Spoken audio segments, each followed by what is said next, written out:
नमस्कार, आप देख रहे हैं आज तक। आपके साथ मैं हूं शुभांकर मिश्रा, लेकर news room live. Sidhu Moosewala Punjab से लेकर मुंबई तक इस वक्त सुर्खियों में है। उनके हत्याकांड को लेकर पंजाब पुलिस ने एड़ी चोटी का जोर लगा दिया है। कई राज्य ऐसे हैं जहां पर हत्या के तार लगातार जुड़ रहे हैं। इस खबर से आज हम आपको करेंगे बाखबर।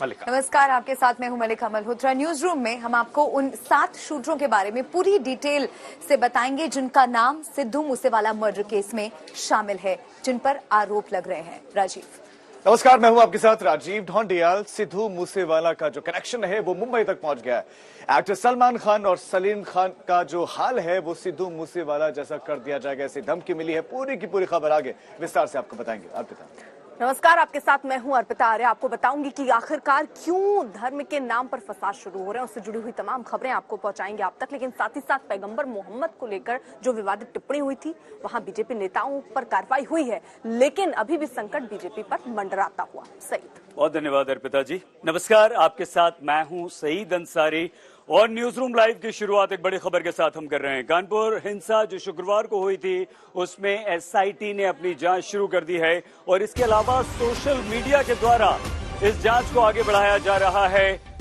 सोशल मीडिया को खंगालने में जुट गई है उत्तर प्रदेश की पुलिस, और उत्तर प्रदेश की पुलिस ने ये भी कहा है कि हमने कुछ सोशल मीडिया में व्हाट्सएप ग्रुप्स की पहचान की है, कुछ और इस तरह की वेबसाइट्स की पहचान की है, कुछ ऐसे लोगों के अकाउंट्स की पहचान की है।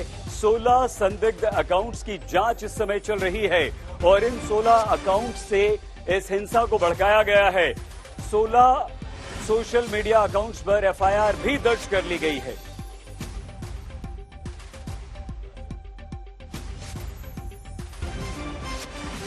और इसी खबर पर अब ज्यादा जानकारी आपको देंगे हमारे सहयोगी शुभांकर। देखिए, हम आपको 3 तस्वीरें दिखाने वाले हैं और इन 3 तस्वीरों के जरिए आपको साजिश काफी हद तक समझ में आ जाएगी। इसमें वो पेट्रोल पंप भी है जहां से पेट्रोल लिया गया था। आमतौर पर पेट्रोल यूं डब्बे ले जाकर अलाउड नहीं होता है, लेकिन अब जो सीसीटीवी कैमरे सामने आ रहे हैं उसमें तमाम तस्वीरें ऐसी आई हैं जिसके बाद ये साफ हो रहा है कि 3 तारीख को जो कुछ हुआ वो एकाएक घटित घटना नहीं थी, बल्कि उसके पीछे सोची समझी साजिश थी। उसे जानबूझकर अंजाम दिया गया क्योंकि उस दिन शहर में राष्ट्रपति, प्रधानमंत्री, मुख्यमंत्री, राज्यपाल ये तमाम लोग मौजूद थे। व्हाट्सएप चैट भी आई है। इस पूरी खबर को लेकर हम आपको एक रिपोर्ट दिखाते हैं ताकि इस घटनाक्रम को आप और आसान भाषा में समझ सकें।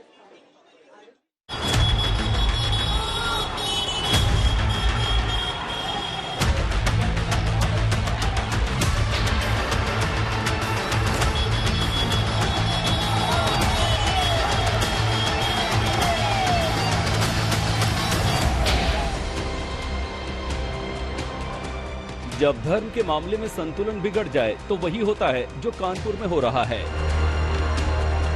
3 दिनों से कानपुर में सुरक्षा बलों की गश्ती हो रही है।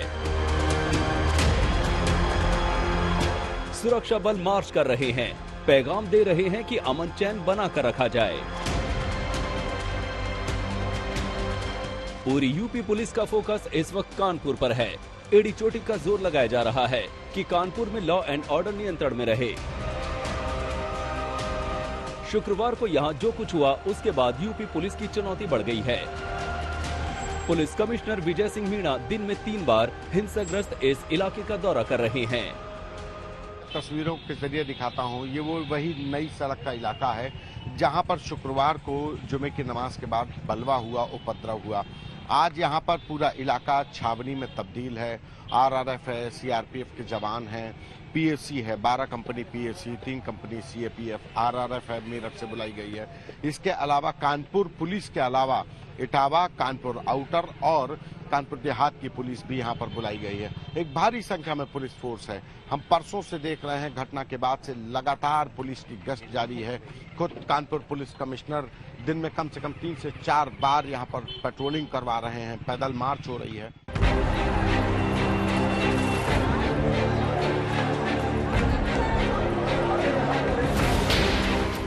कानपुर की ये हालत मजहब के नाम पर अमन में आग लगाने की साजिश का नतीजा है।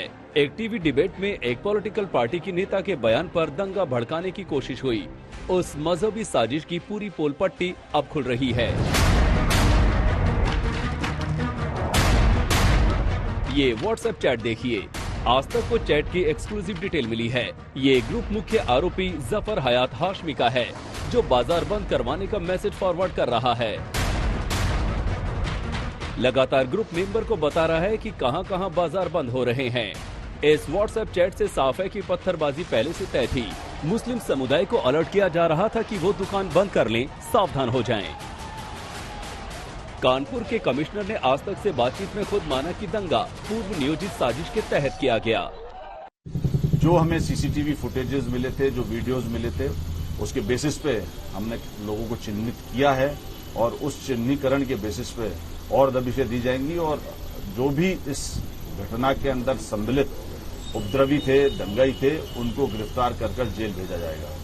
अब तक की जो जांच हुई है उससे इस तरीके का प्रतीत होता है कि कुछ लोगों ने योजना बनाई थी शहर का माहौल खराब करने की और हालांकि हमारा पुलिस फोर्स लगा हुआ था, 2 सब इंस्पेक्टर्स और करीब 6 सिपाही थे, लेकिन एकदम जब भीड़ बढ़ी तो उन्होंने जैसे कंट्रोल रूम को सूचना दी, तत्काल पुलिस बल मौके पे पहुंचा और स्थिति को नियंत्रण में किया।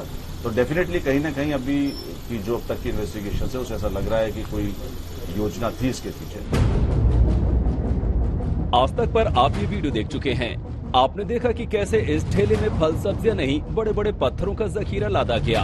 3-4 दंगाई इस ठेले को धक्का देकर आगे बढ़े और बाकी दंगाई इसी ठेले से पत्थर उठा उठाकर बम की तरह सामने की ओर दनादन उछालने लगे। इस वीडियो के सामने आने के बाद अब रत्ती भर शक नहीं रह जाता कि दंगा अचानक नहीं भड़का, बल्कि इसकी साजिश पहले से रची गई थी और दंगाई पूरी तैयारी के साथ बाहर निकले थे और उनके निशाने पर हिंदुओं के ये मुट्ठी भर घर थे। कानपुर पुलिस कमर कसकर दंगाइयों का हिसाब किताब करने में लग गई है। एटीएस का गठन कर दिया गया है। 38 आरोपियों को दबोच लिया गया है, यानी एक्शन पे एक्शन हो रहा है। संतोष शर्मा, कानपुर, आज तक। तो जैसे जैसे जांच आगे बढ़ती जा रही है, साजिश के नए नए सबूत जो हैं मल्लिका, वो भी सामने आते जा रहे हैं। बिल्कुल, और कानपुर हिंसा में अब कार्रवाई उस पेट्रोल पंप पर भी हो रही है जहां पर खुली बोतलों में पेट्रोल बेचा गया और उसी पेट्रोल का इस्तेमाल बम बनाने में हुआ। फिलहाल पेट्रोल पंप को सीज कर दिया गया है। मेरे सहयोगी संतोष की रिपोर्ट देखिए। कानपुर में बीते शुक्रवार को हुई हिंसा के बाद जांच का दौर शुरू हुआ तो जांच में सामने आया कि जो बलवाई थे वो पेट्रोल बम चला रहे थे। तो सवाल कि पेट्रोल बम आखिर आया कैसे। ऐसे में कानपुर जिला प्रशासन के द्वारा जब जांच की गई तो पता चला कि ये कानपुर के बेकनगंज से सटा हुआ ये इलाका है, डिप्टी पड़ाव इस इलाके को कहते हैं, जहां के रामलाल एंड सन्स ये पेट्रोल पंप है, जहां के सीसीटीवी फुटेज में साफ हुआ कि यहां से बोतल में पेट्रोल दिया जा रहा था, जिसके बाद अब इस पेट्रोल पंप को सील कर दिया गया। ये अपने आप में ताज्जुब की बात है कि यहाँ पर बड़े बड़े अक्षरों में भी लिखा हुआ है कि पेट्रोल बोतल में नहीं मिलेगा, लेकिन जो सीसीटीवी आया उसमें साफ तौर पर जो बलवाई थे या जो संदिग्ध थे उनको बोतलों में पेट्रोल दिया जा रहा था। इतना ही नहीं, इस पेट्रोल पंप पर घटतौली की भी शिकायतें आई। ये एक नोजल को सील किया गया जिस पर साफ लिखा हुआ है कि इस नोजल को जो चालू करेगा वो जेल जाएगा, सील नंबर के साथ, यानी कि ये नोजल सील कर दिया गया था। अमूमन जिस पेट्रोल पंप के नोजल से घटतौली की शिकायत होती है उसको सील कर दिया जाता है। फिलहाल कानपुर पुलिस की रिपोर्ट के आधार पर अब कानपुर प्रशासन ने रामलाल एंड सन्स के इस पेट्रोल पंप को बंद कर दिया है और इसके बाद अब दूसरे पेट्रोल पंप भी जांच के दायरे में हैं। जांच इस बात की कि कौन से पेट्रोल पंप से बोतलों में पेट्रोल दिया जा रहा है और जिस पेट्रोल को लेकर बलवाइयों ने कानपुर के अमन चैन में आग लगाई थी। कैमरा पर्सन गौरव के साथ संतोष कुमार, आज तक। तो कानपुर हिंसा में कानूनी प्रहार तेज होता जा रहा है। अब तक 38 गिरफ्तारियां हो चुकी हैं और हर एंगल से इस मामले की तह तक पहुंचा जा रहा है। आगे की जानकारी देंगे राजीव। बिल्कुल मल्लिका, और ज्यादा इन्फॉर्मेशन के लिए सीधा रुख करते हैं हमारे संवाददाता संतोष शर्मा का, कानपुर से हमारे साथ जुड़ गए। संतोष, यानी कि पेट्रोल पंप संचालक ने इस दंगे की आग में पेट्रोल छिड़कने का काम किया, उसकी मिलीभगत थी इसमें?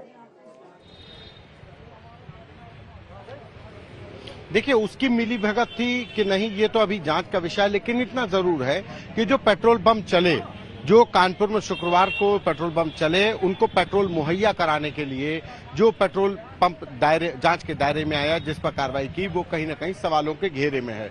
वजह साफ है कि जो पुलिस ने कार्रवाई की उसमें सीसीटीवी फुटेज खंगाले गए, जिसमें साफ तौर पर बोतल में पेट्रोल देते हुए दिखाई पड़ा। तो जाहिर है कि पुलिस अगर इस पूरे मामले में कार्रवाई करती तो उसको पहले से जो दंगाई जो जिनके चेहरे आए और उसके बाद जो पेट्रोल खरीद रहे थे उनके कहीं ना कहीं उनके चेहरे के मिलान हुए और उसके बाद इस पेट्रोल पंप को सीज किया गया। अन्यथा अगर वैसे बोतल में पेट्रोल देने की बात होती, उतनी बड़ी बात होती, तो जिला पूर्ति अधिकारी की तरफ से इस पेट्रोल पंप के खिलाफ जुर्माने की कार्रवाई होती। लेकिन ये चूंकि एक आपराधिक साजिश थी इसलिए पूरे पेट्रोल पंप को सील कर दिया गया।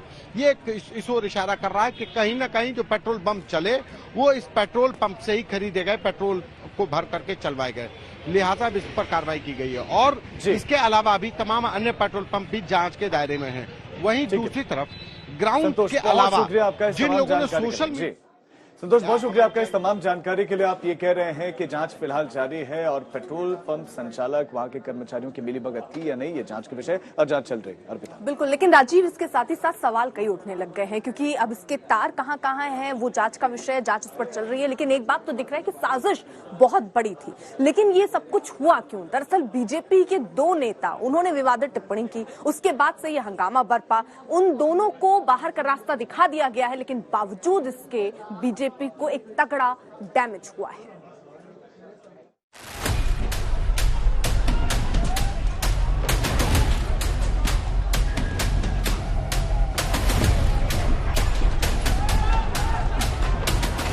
कानपुर में ये बवाल जिस बयान पर हुआ,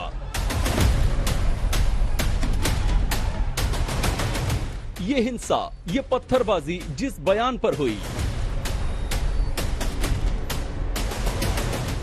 वो बयान देने वाली नुपुर शर्मा और उनके बयान पर विवाद और तूल देने वाले नवीन जिंदल पर बीजेपी ने सख्ती दिखाई है। नुपुर शर्मा को बीजेपी से सस्पेंड कर दिया गया, नवीन जिंदल को बीजेपी से बाहर कर दिया गया है, क्योंकि इन दो नेताओं की जुबान ने वो जहर बोया कि बीजेपी बेचैन हो गई। एक सेकुलर देश में सर्वधर्म संभाव वाले संविधान से चलने वाले मुल्क में इन दोनों ने मजहबी टिप्पणी की, ऐसी टिप्पणी जो धार्मिक आस्था पर चोट पहुंचाने वाली थी, आहत करने वाली थी, इतनी आपत्तिजनक थी कि बीजेपी को इन्हें बाहर का रास्ता दिखाने पर मजबूर हो जाना पड़ा। बीजेपी अध्यक्ष नड्डा जी का कहना है कि सभी धर्मों का बीजेपी सम्मान करती है और पालन करना चाहिए सभी धर्मों का, इस पर क्या कहेंगे? सर्वधर्म संभाव तो हमारी नीति है। सर, नुपुर शर्मा और नवीन जिंदल को एक्सपेल कर दिया, इस पे क्या कहना चाहेंगे? और दीजिए आखिरी सवाल, इस पे क्या कहना चाहेंगे? सॉरी। नुपुर शर्मा के बयान पर घमासान तब शुरू हुआ जब टीवी डिबेट में उनकी एक टिप्पणी मर्यादा की हद लांघ गई। कानपुर में तो पत्थर चलने लगे, गोलियां चलने लगी। मुस्लिम समाज ने तीखा प्रतिरोध किया तो नुपुर शर्मा सामने आई और अपनी सफाई भी पेश की। नुपुर शर्मा की ये सफाई काफी नहीं रही क्योंकि मामला तूल पकड़ता गया, देश का दायरा लांघते हुए इस्लामिक देशों तक पहुंच गया। कतर ने विरोध किया, कुवैत ने विरोध किया, ईरान ने ऐतराज किया, सऊदी अरब ने ऐतराज किया। इन चारों मुल्कों ने बयान जारी किया, भारतीय राजदूतों को तलब कर लिया और ये पुख्ता संदेश दे दिया कि नाराजगी किस हद तक है। ये सब तब हो रहा था जब भारत के उपराष्ट्रपति वेंकैया नायडू खुद कतर के दौरे पर थे। इन चारों देशों से भारत के मजबूत कूटनीतिक रिश्ते रहे, यानी कि नुपुर शर्मा टीवी डिबेट में जो कह गई वो कूटनीतिक रिश्ते को कचोटने लगा। बात इतनी बढ़ गई कि बीजेपी को एक्शन के ये दो खत जारी करने पड़ गए। भारत के हजारों वर्षों के इतिहास में प्रत्येक धर्म फला फूला है। बीजेपी किसी भी धर्म के किसी भी धार्मिक व्यक्ति के अपमान की कड़ी निंदा करती है। पार्टी उस विचारधारा के सख्त खिलाफ है जो किसी भी संप्रदाय या धर्म का अपमान करती है। बीजेपी ऐसी किसी विचारधारा का प्रचार नहीं करती। लेकिन नवीन जिंदल अब भी कह रहे हैं जो कहा सही कहा, कुछ भी गलत नहीं कहा। ऐसी घटनाएं होंगी तो निश्चित तौर पे मैंने भी एक सवाल पूछी तो लिया उनसे। मैंने क्या किया था? मैंने एक सवाल ही तो पूछा था कि आपने अब हमारे देवी देवताओं के बारे में ऐसे अपमान से बातें लिख रहे हैं, तो मुझे बता दीजिए कि 6 वर्ष की आयु में क्या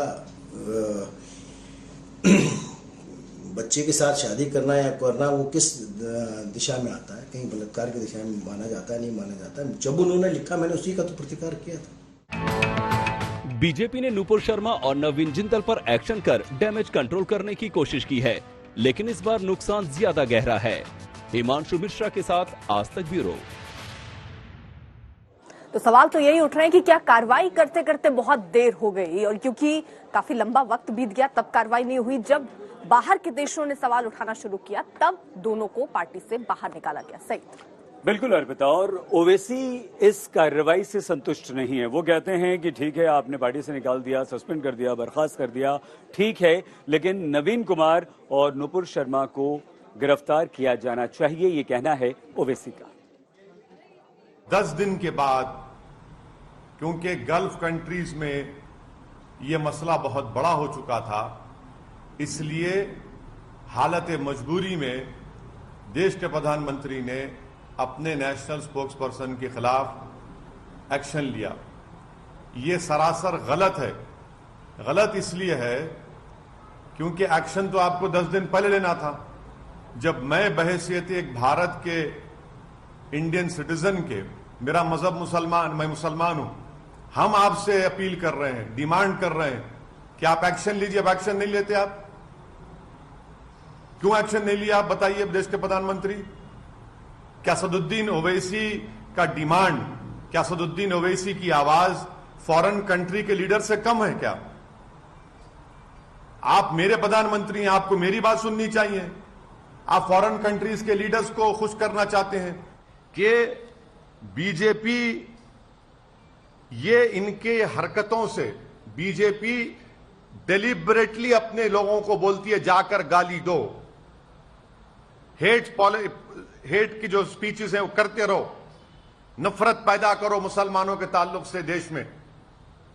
और जब मामला गर्म हो जाता है बीजेपी फौरन बोलती है नहीं नहीं नहीं, हम तो माफी चाहते हैं, इनको हटा दिया हमने। क्या सस्पेंशन कोई वजह, अरेस्ट क्यों नहीं किया जाता आपके स्पोक्स पर्सन को? क्या 295, 153 आईपीसी नहीं है क्या? वो सिर्फ खाली प्रधानमंत्री के खिलाफ बोले तो होगा? न्यूज रूम लाइव में अब अगली खबरों की तरफ रुख करेंगे शुभांकर।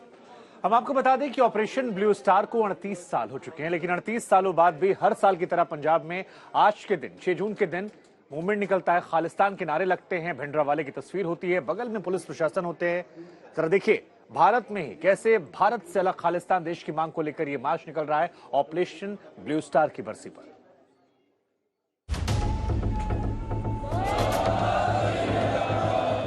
ऑपरेशन ब्लू स्टार के 38 साल बाद स्वर्ण मंदिर में नारे लग रहे हैं। ऑपरेशन ब्लू स्टार के 38 साल बाद खालिस्तान समर्थकों की जय जयकार हो रही है।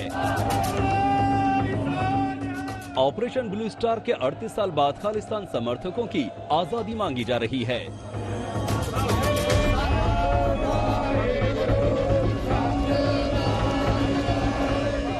ऑपरेशन ब्लू स्टार के 38 साल बाद सिखों को हथियार उठाने का पैगाम दिया जा रहा है। उन्हें हथियारों की ट्रेनिंग देने की वकालत की जा रही है। मैं सारे महापुरखों जिन्हें भी सिख धर्म नाल संबंधित महापुरख है ਜਿਹੜੇ ਪ੍ਰਚਾਰ ਦੀ ਸੇਵਾ ਕਰਦੇ ਰਹੇ ਨੇ, ਮੈਂ ਉਹਨਾਂ ਨੂੰ ਇਹ ਕਹਿਣਾ ਚਾਹਾਂਗਾ ਕਿ ਇੱਕ ਵਾਰੀ ਫੇਰ ਨਿਕਲੋ ਪਿੰਡਾਂ ਦੇ ਵਿੱਚ ਜਾ ਕੇ, ਖਾਸ ਤੌਰ ਤੇ ਬਾਰਡਰ ਏਰੀਏ ਦੇ ਪਿੰਡਾਂ ਦੇ ਵਿੱਚ ਜਾ ਕੇ ਸਿੱਖੀ ਨੂੰ ਮਜ਼ਬੂਤ ਕਰੋ। ਹੁਣ ਏਸੀ ਕਮਰਿਆਂ ਚੋਂ ਬਾਹਰ ਨਿਕਲਣ ਦਾ ਸਮਾਂ ਆ ਗਿਆ ਹੈ, ਪਿੰਡਾਂ ਦੇ ਵਿੱਚ ਜਾਣ ਦਾ ਸਮਾਂ ਆ ਗਿਆ ਹੈ, ਪਿੰਡਾਂ ਦੇ ਵਿੱਚ ਪ੍ਰਚਾਰ ਕਰਨ ਦਾ ਸਮਾਂ ਆ ਗਿਆ। अमृतसर से आई ये तस्वीरें बेचैन करने वाली हैं।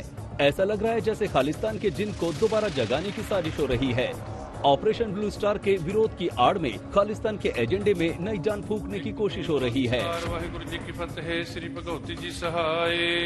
6 जून है ऑपरेशन ब्लू स्टार की बरसी। मेरे बाईं ओर आप देखें तो इस वक्त स्वर्ण मंदिर परिसर के बाहर जो श्रद्धालु हैं उनका तांता लगा हुआ है।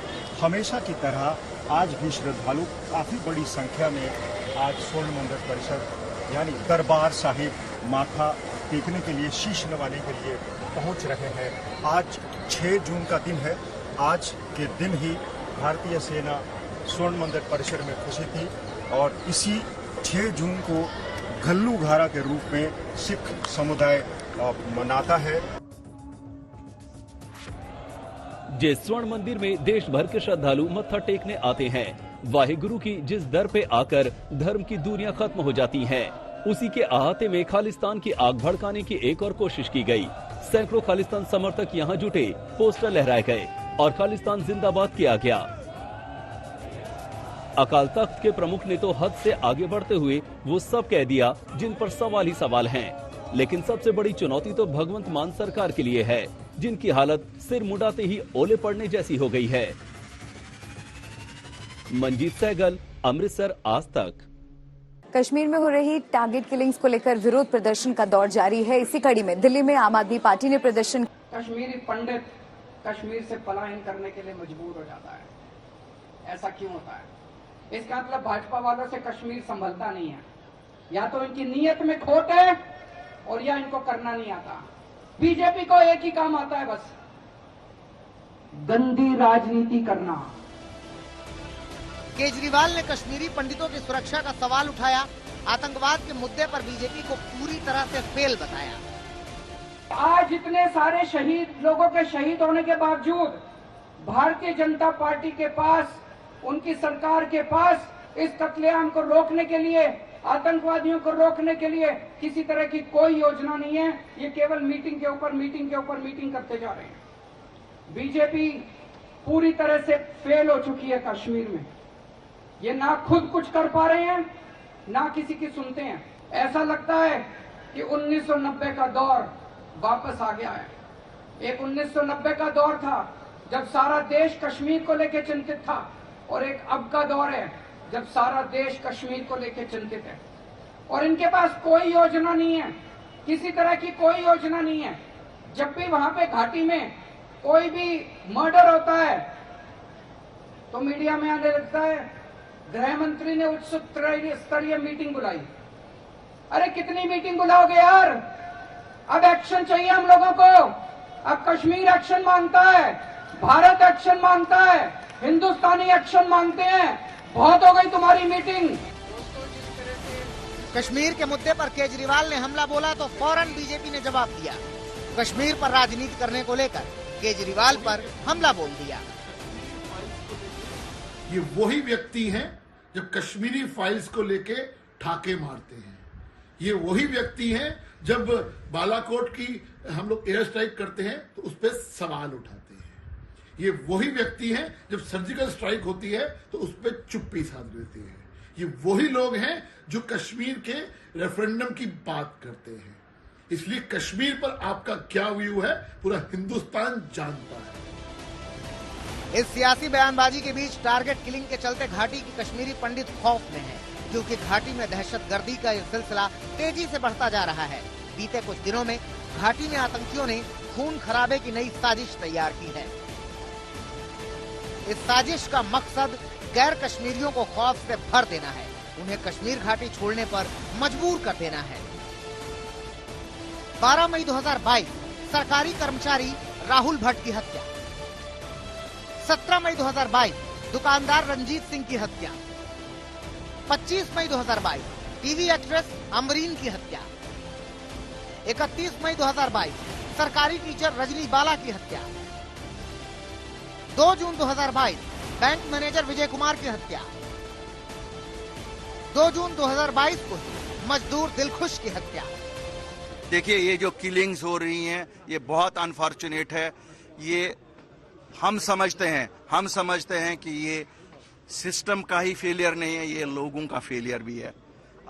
अगर हम लोग ये रोकने में कामयाब नहीं होंगे तो ये इससे बड़ी शर्मिंदगी हमारे लिए कोई नहीं है। इसका किस प्रकार से मुकाबला करना, इसकी रणनीति सुरक्षा एजेंसियों ने जरूर बनाई होगी, क्योंकि उनके पीछे एक जो इच्छा शक्ति वाली सरकार जो वहां पर हालात ठीक करना चाहती वो बैठी है।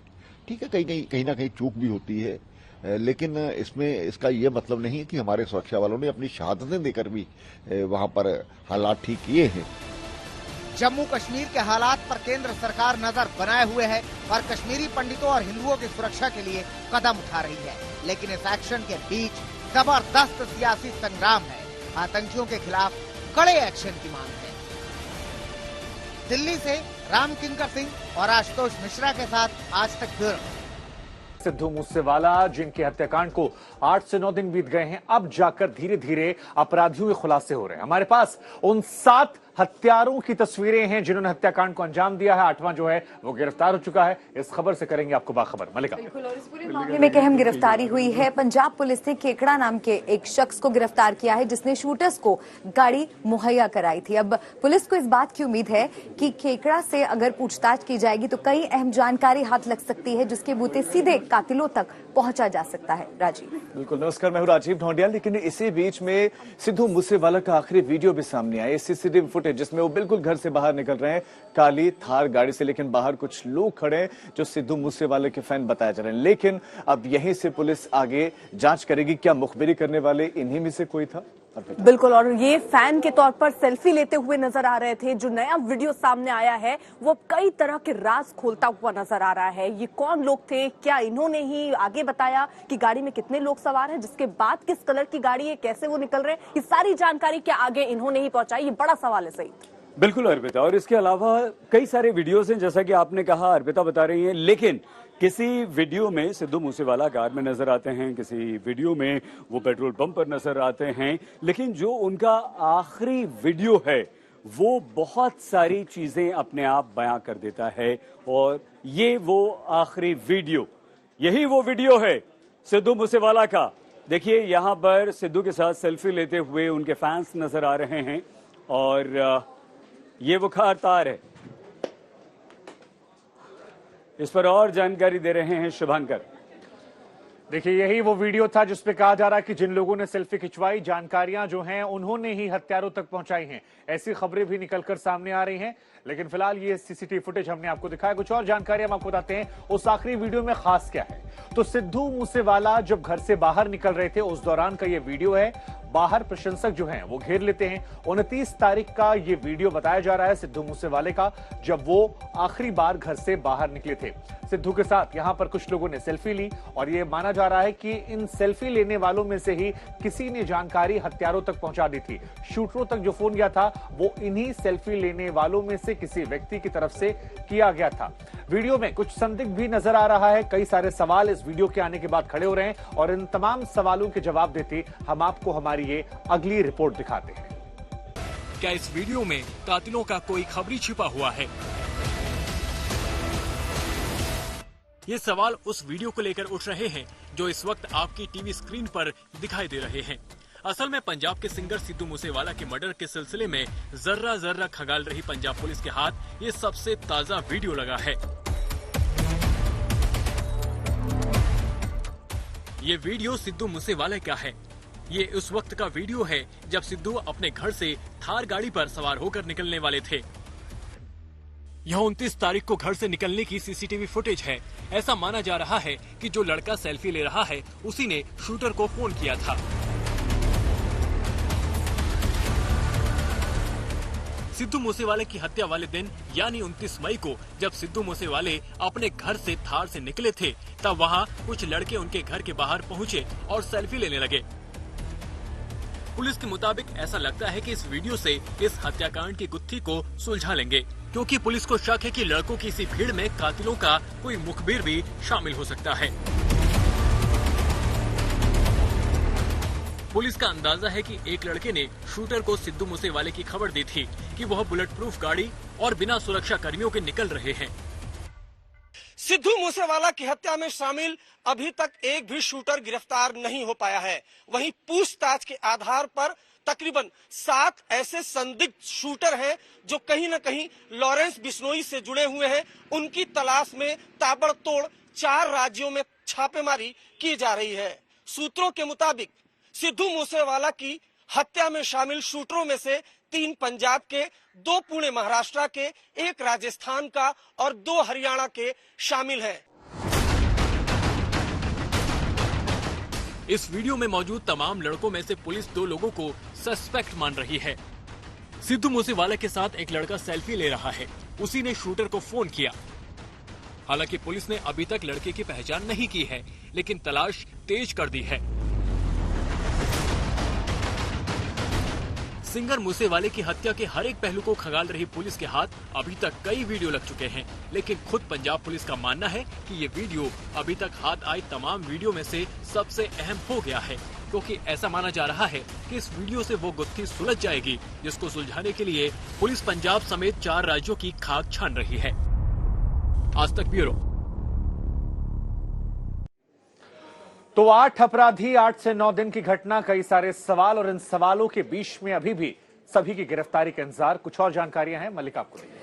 बिल्कुल शुभांकर, सिद्धू मूसेवाला की हत्या को 9 दिन बीत चुके हैं, लेकिन अब तक पुलिस को कोई ठोस कामयाबी नहीं मिली है। लेकिन पुलिस का ये दावा है कि उन 8 शूटरों की पहचान हो चुकी है जिनका नाम इस हत्याकांड में सामने आ रहा है। सिद्धू का मर्डर 4 राज्यों के शूटर्स, आपको यहाँ पर हम उनकी तस्वीरें भी दिखा रहे हैं। ये तस्वीरें जारी की गई हैं, ये वो शूटर्स हैं जिनका हाथ इस हत्याकांड में शामिल बताया जा रहा है। एक अहम गिरफ्तारी इस पूरे मामले में अब तक हुई है उस शख्स की जिसने इन शूटर्स को गाड़ी मुहैया कराई थी। एक रिपोर्ट दिखाते हैं आपको।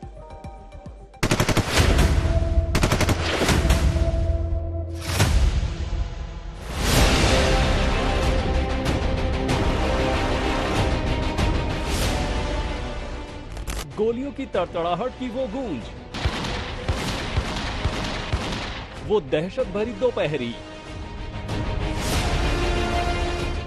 वो सीसीटीवी से झांकते सुराग और थार गाड़ी में पड़े सिंगर का वो बेदम जिस्म,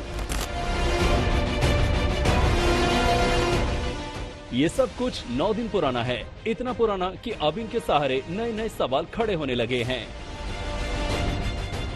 मगर इसी बीच पंजाब पुलिस की फाइल से एक नए खुलासे का पन्ना खुल गया। ये सिद्धू मूसेवाला हत्याकांड के सिलसिले में पुलिस की फाइल का वो पन्ना था जिससे कुछ नए नाम, कुछ नए चेहरे और कुछ नया झांक रहा था। ये हैं वो नए चेहरे। पंजाब के सिंगर सिद्धू मूसेवाला की हत्या में 8 शूटरों के शामिल होने का शक है और जांच एजेंसियों को अब तक जो सुराग मिले हैं उनमें यही 8 चेहरे हैं जिन्हें सिंगर का शूटर माना जा रहा है। सिद्धू मूसेवाला हत्याकांड में इन 5 आरोपियों के शामिल होने पर सबसे ज्यादा शक गहरा रहा है। अब तक की पुलिस तफ्तीश के मुताबिक 8 ऐसी तस्वीरें जारी हुई हैं जिनके बारे में माना जा रहा है कि सिद्धू मूसेवाला पर इन्हीं 8 लोगों की बंदूकों ने मौत बरसाई थी। 30 गोलियों ने सिद्धू मूसेवाला के इकलौते जिस्म में 24 छेद कर दिए थे। संदिग्ध 8 shooter. Shooter 1 Subhash Banoda, Maharashtra. Shooter 2 Santosh Jadhav, Maharashtra. Shooter 3 Saurabh, Rajasthan. Shooter 4 Manjeet. Shooter 5 Priyavrat और फौजी, सोनीपत, हरियाणा। शूटर 6 हरकमल, पंजाब। शूटर 7 जगरूप सिंह उर्फ रूपा, पंजाब। मनप्रीत सिंह गिरफ्तार। पुलिस के मुताबिक मनप्रीत उर्फ मन्नू, मोगा, रूपा अमृतसर, जोड़ा गांव, मन्नी अमृतसर, खुर्सी गांव, प्रियव्रत फौजी, सोनीपत और अंकित सिरसा, सोनीपत की मूसा हत्याकांड में अहम भूमिका रही है। सिद्धू मूसेवाला की हत्या में शामिल अभी तक एक भी शूटर गिरफ्तार नहीं हो पाया है। वहीं पूछताछ के आधार पर तकरीबन 7 ऐसे संदिग्ध शूटर हैं जो कहीं न कहीं लॉरेंस बिश्नोई से जुड़े हुए हैं। उनकी तलाश में ताबड़तोड़ 4 राज्यों में छापेमारी की जा रही है। सूत्रों के मुताबिक सिद्धू मूसेवाला की हत्या में शामिल शूटरों में से 3 पंजाब के, 2 पुणे महाराष्ट्र के, 1 राजस्थान का और 2 हरियाणा के शामिल हैं। अभी तक जो चेहरे और उनकी सच्चाई सामने आई है उससे तो यही लगता है कि कातिलों ने सिद्धू मूसेवाला को मौत के घाट उतारने से पहले कितनी बड़ी और जबरदस्त प्लानिंग की थी। मिली जानकारी कहती है कि अब तक जिन शूटरों की पहचान हुई है उनका ताल्लुक आखिर भारतीय स्तर पर है। मसलन सिद्धू मूसेवाला की हत्या के लिए कई गैंग के गुर्गे और शूटरों को इस काम पर लगाया गया। पुलिस की जानकारी से पता चलता है कि ये एक इंटरस्टेट गैंग सिंडिकेट का काम है जिसमें 3 शूटर पंजाब से थे, 2 शूटर्स हरियाणा के और 2 शूटर्स पुणे महाराष्ट्र के अलावा 1 शूटर राजस्थान का बताया जा रहा है। बकौल पुलिस जांच आरोपियों में से प्रियव्रत फौजी पर हरियाणा पुलिस ने मूसेवाला की हत्या को लेकर 25,000 का इनाम भी रखा है। फौजी बिट्टू बरोड़ा के पिता कृष्ण की हत्या में भी शामिल रहा है। और 1 दर्जन से ज्यादा आपराधिक वारदातों में उसकी तलाश है, जबकि फौजी रामकरण गैंग का शार्प शूटर भी रहा है। पंजाबी सिंगर सिद्धू मूसेवाला हत्याकांड में रविवार रात को पंजाब पुलिस ने एक बार फिर से हरियाणा के फतेहाबाद में दबिश दी। मोगा पुलिस ने मूसावाली गांव के देवेंद्र उर्फ काला को गिरफ्तार किया। मूसेवाला हत्याकांड में फतेहाबाद से ये तीसरी गिरफ्तारी है। फिलहाल पंजाब पुलिस सामने आए उन 8 चेहरों और फतेहाबाद से पकड़े गए शार्प शूटर देवेंद्र उर्फ काला के साथ साथ उन तमाम लोगों को कानून के शिकंजे में घेरने की कोशिश में लगी है, जिन्होंने सिंगर का सीना छलनी कर दिया। इसी बीच सिद्धू मूसेवाला मर्डर केस में पुलिस के हाथ एक खास सीसीटीवी फुटेज लगा है, जिसमें 2 संदिग्ध गैंगस्टर दिखाई दे रहे हैं। ये सीसीटीवी फुटेज एक पेट्रोल पंप से मिला है। ये पेट्रोल पंप हरियाणा के फतेहाबाद के गांव बीसला में है। फिलहाल तो पुलिस सीसीटीवी के साथ साथ उन तस्वीरों को हाथ में लेकर पंजाब से लेकर महाराष्ट्र तक जर्रा खंगाल रही है। देखना दिलचस्प रहेगा कि आखिर 9 दिन के बाद अब और कितने दिनों तक पुलिस सिद्धू के शूटरों को सलाखों के पीछे पहुंचाने में कामयाब हो पाती है। चंडीगढ़ से सतेंद्र चौहान, मानसा से अरविंद ओझा के साथ तंसीम हैदर, दिल्ली आज तक।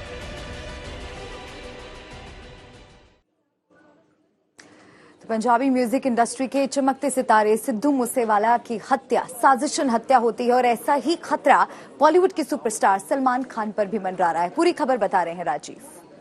बिल्कुल मल्लिका, सिद्धू मूसेवाला मर्डर केस की थ्योरी को, उस गुत्थी को सुलझाने की कोशिश कर रहे पंजाब पुलिस, लेकिन दूसरी तरफ मुंबई में पुलिस ने कदमताल शुरू कर दिया। इसके पीछे की वजह है एक्टर सलमान खान, उनके पिता सलीम खान को धमकी भरा पत्र मिलना।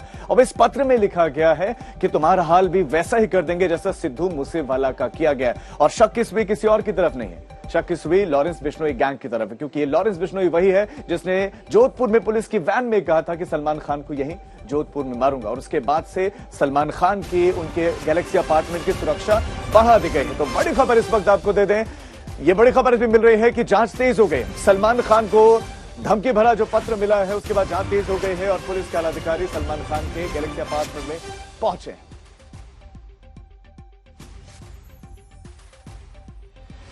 धमकी की चिट्ठी मिलने के बाद मुंबई पुलिस एक्शन में। दबंग सलमान खान के घर पहुंची मुंबई पुलिस।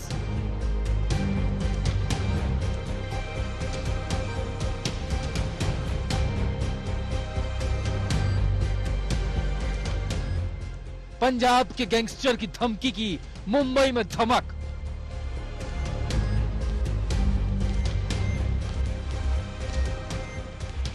सलमान को मिली धमकी के बाद तफ्तीश तेज।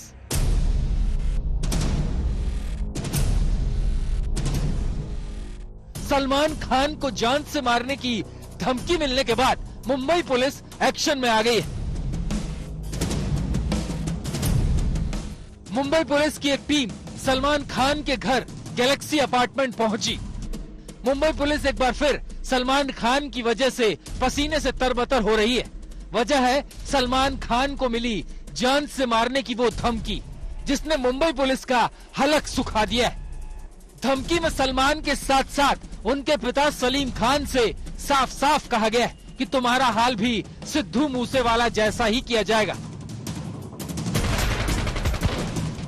बताया जा रहा है कि सलमान खान को यह धमकी लॉरेंस बिश्नोई गैंग की तरफ से दी गई है। सलमान खान को मिली इस धमकी के बाद से ही मुंबई में पुलिस की हलचल तेज हो गई है। असल में सलमान खान की तरफ से पुलिस में एक शिकायत दर्ज कराई गई थी। पुलिस के पास दर्ज हुई एफआईआर में सलमान खान और सलीम खान को जान से मारने की धमकी दी गई है। इस वक्त हम बैंड्रा बैंड स्टैंड पर मौजूद है। ये वही जगह है जहां पर सलमान खान के पिता सलीम खान मॉर्निंग वॉक के बाद ब्रेक लेते हैं और यहीं पर एक चिट्ठी मिली थी संडे के दिन, जिस चिट्ठी में जान से मारने की धमकी दी गई है सलीम खान और सलमान खान को, जिसके बाद मुंबई पुलिस ने सुरक्षा तो पुख्ता कर दी है, एफआईआर दर्ज कर लोगों की जांच में भी जुड़े हुए हैं। सलमान खान और उनके पिता सलीम खान के नाम से अज्ञात शख्स ने लेटर भेजा था। ये लेटर रविवार को बांद्रा के बैंड स्टैंड प्रोमेनाड में मिला था। लेटर सलीम खान के गार्ड को उस जगह मिला था जहां सलीम मॉर्निंग वॉक के बाद जाकर बैठते हैं। धमकी भरे पत्र में लिखा था, सलीम खान, सलमान खान, बहुत जल्द तुम्हारा हाल सिद्धू मूसेवाला जैसा होगा। सिद्धू मूसेवाले की हत्या के मामले में शुरू से ही सवालों के दायरे में बने हुए लॉरेंस बिश्नोई ने सलमान खान को पहले भी धमकी दी थी। जब हम करेंगे तो पता लग ही जाएगा। सलमान खान का करेंगे, मारेंगे ही जाएगा, जोधपुर में मारेंगे तो पता लग जाएगा इनको। अभी तो मैंने कुछ किया ही नहीं, बिना मतलब कोई इन्वॉल्व कर रहे हैं। जाहिर है इस मामले के सामने आते ही पुलिस को फौरन हरकत में आना स्वाभाविक था। पुलिस ने आईपीसी की धारा 506 के तहत मामला दर्ज भी कर लिया है। आज तक ब्यूरो। रविवार की शाम को उत्तराखंड में दर्दनाक हादसा हुआ। यमुनोत्री हाईवे पर 30 यात्रियों से भरी हुई बस खाई में जा गिरी, जिसमें 26 यात्रियों की मौत हो गई।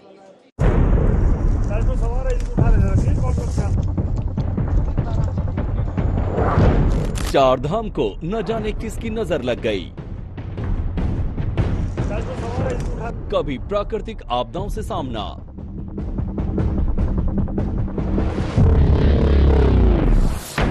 तो कभी हादसे जैसी अनहोनी की मुसीबत। तकरीबन 200 फीट गहरी खाई में औंधे मुंह गिरी ये बस चारधाम यात्रा के अध्याय में मातम का एक और संदेश लेकर आई। ये बस हरिद्वार से यमुनोत्री की तरफ बढ़ रही थी। शाम के 7 बजे का वक्त हो रहा था, तभी ड्राइवर ने संतुलन खोया और यात्रियों से भरी ये बस गहरी खाई में खो गई। धामटा कस्बे के 1 किलोमीटर आगे एक बस खाई में गिर गई, जो कि यमुनोत्री जा रही थी, हरिद्वार से यमुनोत्री जा रही थी, जिसमें मध्य प्रदेश के पन्ना जिले के 28 श्रद्धालु मौजूद थे, जिनमें से 22 लोगों ने उसी समय दम तोड़ दिया और ड्राइवर, कंडक्टर समेत 30 लोग मौजूद थे। 8 लोगों को अस्पताल में भर्ती कराया गया, जिनमें से 4 लोगों का अभी भी इलाज चल रहा है। उत्तराखंड के मुख्यमंत्री सीएम धामी ने मोर्चा संभालते हुए सीधे कंट्रोल रूम में गए और कंट्रोल रूम में उन्होंने पल पल भर की खबर लेते रहे। उस समय रेस्क्यू ऑपरेशन चल रहे थे। एसडीआरएफ और पुलिस बल रात के 2 बजे तक रेस्क्यू ऑपरेशन चला रहे थे। ये बस पन्ना से रवाना हुई थी। पन्ना से तीर्थ यात्रियों का जत्था चारधाम को चला था, लेकिन इस बार तो जैसे चारधाम पर देवीय प्रकोप चल रहा है। यमुनोत्री हाईवे पर जिस जगह ये हादसा हुआ वहाँ सड़क संकरी है। रोड को चौड़ा करने का काम चल रहा है। शायद ड्राइवर से गलती हुई और नतीजा आपके सामने है। तीर्थ यात्रियों की असामयिक मौत का शोक है। खुशकिस्मती से इस भीषण हादसे में भी ड्राइवर सुरक्षित रहा, उसकी जान बच गई। शायद वही इस हादसे की पूरी डिटेल बता सके। इसमें जो 30 लोग थे, जिसमें 28 यात्री थे और एक ड्राइवर और एक कंडक्टर था, उसमें से 26 लोगों के शव अभी बरामद हुए हैं। 4 लोग हॉस्पिटल में हैं, जिनको मैक्स हॉस्पिटल देहरादून में शिफ्ट किया गया है। पोस्टमार्टम की कार्रवाई गतिमान है। शीघ्रता से इनको भी हम हिमालयन हॉस्पिटल जोलीग्रांट में शिफ्ट करें। सुनने में है कि जो गाड़ी के ड्राइवर थे वो जिंदा हैं। हाँ, अभी वो उपचार करवा रहे हैं, वो हॉस्पिटल में। इस हादसे के बाद देहरादून से भोपाल तक सरकार और प्रशासन का पूरा तंत्र सक्रिय हो गया।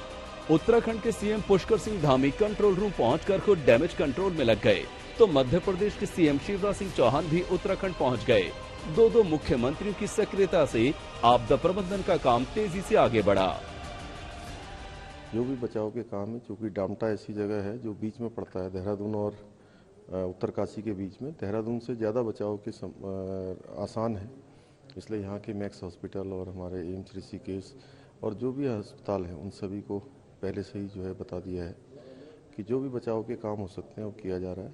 मध्य प्रदेश के मुख्यमंत्री जी से भी बात हुई है, उनका भी फ़ोन आया है और लगातार हम लोग संपर्क में, जो भी जरूरी बचाव के लिए ज़रूरी चीज़ें हैं वो सब की जा रही हैं। मैंने आज रक्षा मंत्री श्रीमान राजनाथ सिंह जी से चर्चा की और उनसे ये प्रार्थना की कि मध्य प्रदेश यहाँ से काफ़ी दूर है पन्ना जिला, इसलिए एयरफोर्स का अगर विमान हमको मिल जाएगा तो हम पार्थिव शरीर तीर्थ यात्रियों के समय पर जल्दी घर पहुंचा सकेंगे। उन्होंने एयरफोर्स के विमान की व्यवस्था की है। 2 बजे एयरफोर्स का विमान यहाँ आ जाएगा, तब तक एम्बॉर्बिंग का काम भी पूरा हो जाएगा और उसके बाद हम पार्थिव शरीर खजुराहो रवाना करेंगे। जाहिर है पन्ना के वो परिवार जिन्होंने अपने परिजनों को खोया है वो गम में हैं। तीर्थ यात्रा का संतोष और खुशी गम में तब्दील हो गई है। परिजनों को राहत राशि का ऐलान कर दिया गया है, लेकिन उससे उस नुकसान की भरपाई नहीं हो सकती है जो इस हादसे से हुआ है। देहरादून से दिलीप सिंह राठौड़ के साथ ओमकार बहु। तो सभी जो यात्रा करने के लिए निकले थे वो मध्य प्रदेश के पन्ना के बताए जा रहे हैं। जैसे ये खबर उनके घर वालों को मिली, उनका रो रो कर बुरा हाल है। जी सर, क्या चाह रही हैं? हम तो यही चाहते हैं सबको ले आए, यही हमारे सास ससुर को यहीं लाया जाए, हमारी मदद की जाए। हमारा तो कोई नहीं, हमारी तो दुनिया ही उजड़ गई। जो था हमारे सास ससुर ही थे, हमारे कोई नहीं है सारा। समाचार तो 8 बजे से टीवी में देखा कि पन्ना की बस दुर्घटनाग्रस्त हुई है, तो बस टीवी में लगाए हैं गड़ाली, तो टीवी में कुछ समय हमारा नाम चलने लगी। पूरा गांव गमगीन है, पूरा गांव गमगीन है। हमारे 2 मामा 2 मामी लोग चले गए हैं। गांव के 4 लोगों की डेथ हुई है। शासन प्रशासन से कोई उम्मीद नहीं? शासन प्रशासन से यही मदद चाहते, जल्दी से जल्दी घर पहुंचा दी जाए बॉडी। सुबह जब बस में जी बैठे हैं तब हमारी उनसे बात हुई कि हम बस में बैठे, हम जा रहे हैं। तो हमने ठीक है, तो हमने फ़ोन काट दो। इसके बाद हम अपने काम व्यस्त हो गए। तो शाम के दिव्या राजा को फ़ोन आओ हमारे पास, वे हमारी बहन लगती, तो उन्हें बताओ कि ऐसी घटना टीवी हमने देखी, कैसा कहा तो हमने अब घर जाकर देखी, तो बोले नाम बताओ, कहा नाम भैया को। हमने की मेनका प्रसाद, तो कहा ले मेनका महाराज का तो नाम है, उसमें हम लिस्ट आपकी मोबाइल डाला दे रहे। हमने ठीक है, हम घरे आ गए। घरे आ तो भीड़ लगी, तो हमने टीवी खोली, देखो सो में बस चलो। जी तहसीलदार साहब आए और चौकी प्रभारी आए और सीएम साहब ने भी बात की, बीडी शर्मा ने भी बात की। कब गए थे यहाँ से, कब रवाना हुए थे? 20 तारीख को। 20 तारीख को क्या करते थे भैया? वे पुरातत्व विभाग में कर्मचारी थे, रिटायरमेंट। अब दुख का तो कोई सीमा ही नहीं है, पार पहाड़ टूट गया। प्रशासन से क्या चाहेंगे, कोई मदद की उम्मीद? प्रशासन से यही चाहते हैं कि उनकी लाशें विधिवत घर तक आ जाए। सर ये बहुत बड़ी दुर्घटना है, सभी लोग सहमे हुए हैं और जो है हमारे ये सब सदस्य थे जो गए हैं, उनके परिवार में बड़ा भारी दुख है। सभी जो है जब से सुना है पूरे जो है दुखित हो रहे हैं और पूरा हमारा प्रशासन भी दुखित हो रहा है। हमारे शिवराज सिंह भी वहाँ पहुँचे और जो है सबने आश्वासन दिया और जो है हमारे हिसाब से तो यह है कि हमारे शिवराज सिंह यह व्यवस्था कर दें कि इन परिजनों के लिए जो है उनके पास, किसी के पास ज़मीन भी नहीं है, किसी भी के पास कुछ व्यवस्था नहीं है, तो उन परिजनों में से एक न एक व्यक्ति को कोई ऐसी नौकरी दी जाए जिससे उनका पूरे परिवार का उदर पोषण हो सके।